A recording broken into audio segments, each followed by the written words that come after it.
When we buy seedlings from the nursery, they come in these little handy plastic trays. They're pretty helpful from a nurseryman's point of view. You can reuse them at home to make your own seedlings, or you can use a paper pot.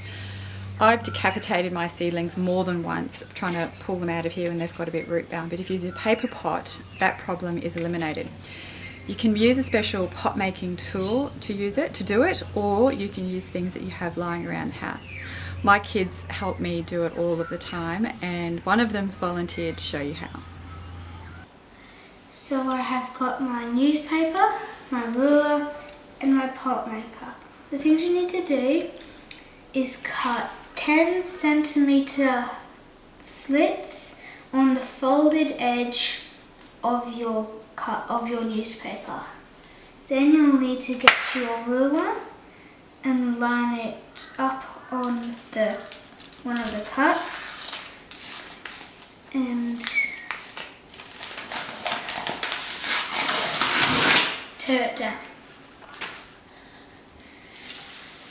And then you'll need to open it up and get your pot maker and roll it all the way up.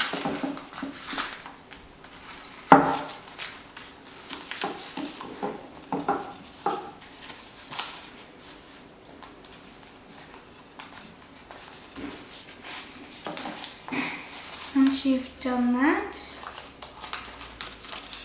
fold in all of the bottom half of it.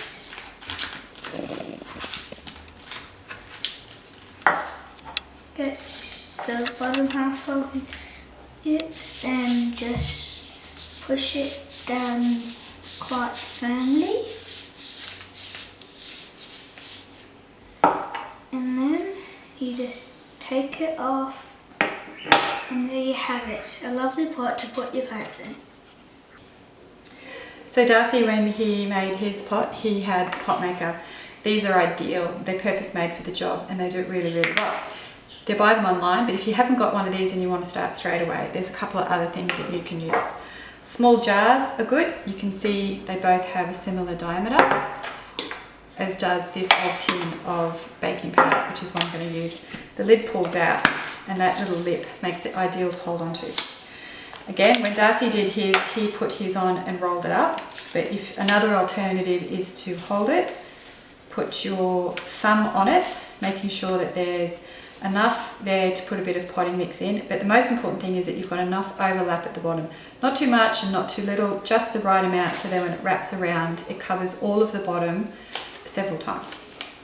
So line it up, put your thumb on it and wrap it around that way. Hold it down, wrap the bottom in like you're wrapping a present. A couple of times over. Push it down with the bottom of your hand. Gently pull out the box and then you have your pot. Now when you put it on the bench, it's going to go like that. And that's okay. By the time you've put the potting mix in there, it will hold it down. Once it's wet, the paper goes a bit soggy, which is good because then when you put it in the ground, it's really easy for the roots to pop out, which means that you can plant it as is. You don't have to try and rip the seedling out of a pot. Put the whole thing in the ground and you get a much better establishment rate. It's easy peasy. So that was a few weeks ago that I made my pots, and you can see that I've now got my seedlings. All I did was fill them up with potting mix, keep them well moist, kept them well watered, and I've got a little cucumber here and I've got some tatsoi. The tatsoi have grown a bit quicker and they've already got their first lot of second leaves. Once those leaves get a bit bigger, then it's ready to go in the ground. And with the cucumber, it definitely needs to have a second leaf and probably get 3 or 4 times bigger than that before I'll pop it in the ground. But you can see the newspaper's gotten quite soft, and that'll be easy for the little seedlings to push their roots through once they're in the ground. I've kept them well watered, a little bit of seaweed solution, a little bit of liquid blood and bone in a watering can, and they're doing really well. Make your own pots, simple.